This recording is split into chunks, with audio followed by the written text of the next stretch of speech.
let's wrap up this episode with some game predictions until we do our next episode next Sunday. They have 3 games coming up. Opening at Phoenix, Christmas Day at Lakers, and then at Clippers.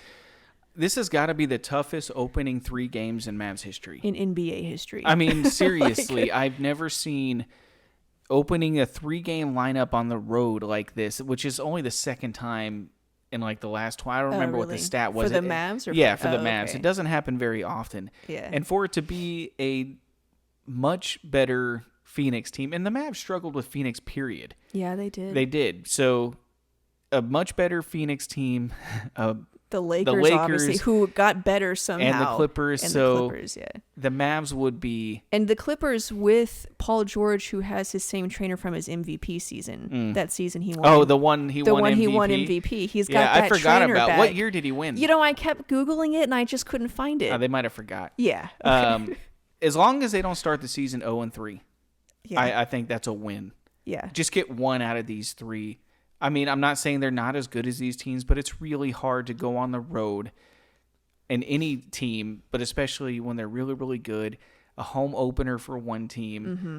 So, well, let's be real. I think the Lakers and Clippers are going to finish with a higher seed, with a better record than the Mavs. Mm-hmm. So I'm not saying that the Mavericks suck. I'm just saying I automatically think the Lakers and Clippers are better than the Mavericks. I would say the Mavericks can beat the Suns because the reason why the Suns gave us so much issues were they were a defensive nightmare for us because we had nobody for Devin Booker. Yeah.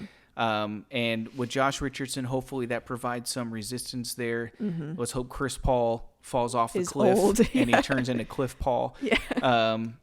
But Anthony Davis and Kawhi Leonard are just matchup nightmares for the Mavericks, and especially LeBron if we're going to start. I mean, who's going to guard LeBron? Yeah, especially if we're going to start Powell. Well, and starting without Kristaps. Yeah. I mean, with him, this would be hard enough, but without him, with him, without him, with him, without him.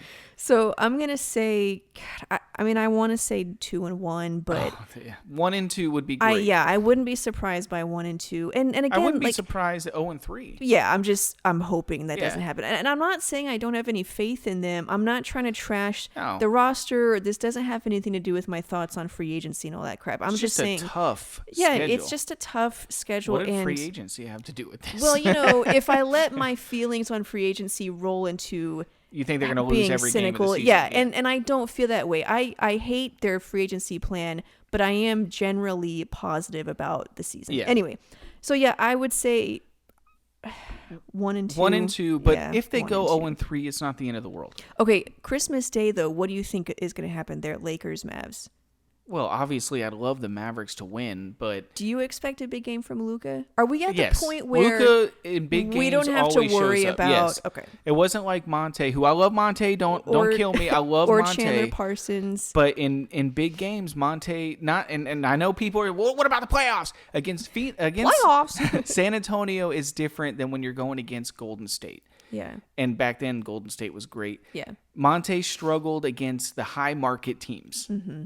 Yes, Luka is not that kind of player. No, he's going to show up. So he's going to show up. Okay, so we're predicting 1-2. Let us know your predictions on YouTube or on Twitter. I'm at _Sydney Myers.